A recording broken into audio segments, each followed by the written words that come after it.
Hello ಪ್ರಿಯ ವೀಕ್ಷಕರೇ ಹಾಗೂ ಬಂಧುಗಳೇ, ನಾನು ನಿಮ್ಮ ಕನ್ನಡತಿ ಕವಿ. ಎಲ್ಲ ಹೇಗಿದ್ದೀರಾ? ನಾನು ತುಂಬ ಆರಾಮಾಗಿದ್ದೀನಿ. ಇವತ್ತೊಂದು ರಂಗೋಲಿ ಡೈಲಿ ಬಿಡಿಸೋದಕ್ಕೆ ಬಹಳನೇ ಸೂಕ್ತವಾಗಿದೆ ಮತ್ತು ಇದು ಅಷ್ಟೊಂದು ಟೈಮ್ ತೊಗೊಳ್ಳಲ್ಲ. ಸಿಂಪಲ್ಲಾಗೂ ಬಿಡಿಸ್ಬೋದು ಅಥವಾ ಅದಕ್ಕೇನಾದರೂ ಬಣ್ಣ ಹಾಕಿದ್ರೆ ಸ್ಪೆಷಲ್ ಒಕೇಶನ್ಗಳಿಗೂ ಬಿಡಿಸೋದಕ್ಕೆ ತುಂಬಾ ಚೆನ್ನಾಗಿರುತ್ತೆ. ಯಾಕೆ ಅಂತಂದರೆ ದಿನ ಯೋಚಿಸ್ತಾ ಇರ್ತೀವಲ್ವ, ಯಾವ ರಂಗೋಲಿ ಬಿಡಿಸೋದು ಮನೆ ಮುಂದೆ ಯಾವುದು ಅಂತ. ಅದಕ್ಕೆ ಈಗ ಸುಮಾರು ದಿನದಿಂದ ಈ ಡೈಲಿ ರಂಗೋಲಿಗಳನ್ನ ತೋರಿಸ್ತಾ ಇದ್ದೀನಿ. ಹಾಗಾದರೆ ಶುರು ಮಾಡೋಣವಾ? ಬನ್ನಿ ಶುರು ಮಾಡೋಣ.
ಇಲ್ಲಿಗೆ ಇವತ್ತಿನ ರಂಗೋಲಿ ಡಿಸೈನು ಮುಗೀತು.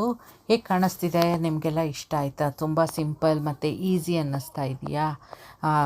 ತುಂಬ ದಿನದಿಂದ ನಾನು ಈ ಥರ ಪುಟ್ಟ ಪುಟ್ಟ ರಂಗೋಲಿಗಳನ್ನೇ ತೋರಿಸ್ತಾ ಇದ್ದೀನಿ. ಯಾಕೆ ಅಂತಂದರೆ ಡೈಲಿ ಬಿಡಿಸೋದಕ್ಕೆ ಯೋಚಿಸ್ತಾ ಇರ್ತೀವಲ್ವ, ಯಾವ ರಂಗೋಲಿ ಬಿಡಿಸೋದು ಅಂತ. ಅದಕ್ಕೆ ಈ ಥರದ್ದು ರಂಗೋಲಿಗಳು ತೋರಿಸಿದಾಗ ನಿಮಗೆಲ್ಲ ಈಸಿ ಆಗುತ್ತೆ ಅಂತ ಈ ಥರದನ್ನೇ ತೋರಿಸ್ತಾ ಇದ್ದೀನಿ. ಯಾರೆಲ್ಲ ಸಬ್ಸ್ಕ್ರೈಬ್ ಆಗದೆ ನೋಡ್ತಾ ಇದ್ದೀರೋ ಪ್ಲೀಸ್ ಸಬ್ಸ್ಕ್ರೈಬ್ ಮಾಡ್ಕೊಂಡು ನೋಡಿ, ಲೈಕ್ ಮತ್ತು ಕಮೆಂಟ್ ಮಾಡೋದನ್ನು ಮರಿಬೇಡಿ. ನಾಳೆ ಮತ್ತೊಂದು ಡಿಸೈನ್ ಜೊತೆ ಸಿಗೋಣ. ಬಾಯ್, ಟೇಕ್ ಕೇರ್, ಲವ್.